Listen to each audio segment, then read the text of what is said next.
大家文千万字，大家要跟大家做伙来捌一日。今仔日要甲大家小解，这一日咱做伙来看到，这日读做同，倒行同第5条。读同这是读背音，伊条形的物件，中是空心的，咱讲同。像讲汽车、机车、排烟管，或者是厝火的发电厂、厝尾顶，请烟的迄支管，咱讲是烟筒管。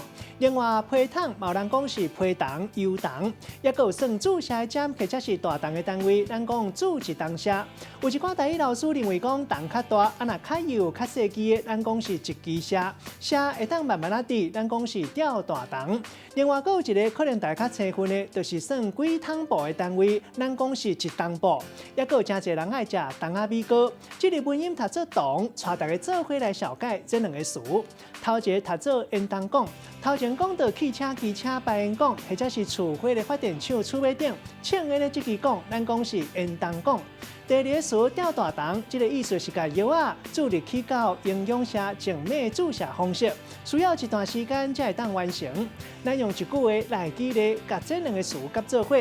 譬如讲阿明做事的所在是一间工厂，厝尾顶的烟筒管请乌烟，伊伫内底温度伤过悬，因为去热到身体袂堪得，互人送去到病院吊大筒，该在小休困都无代志啊。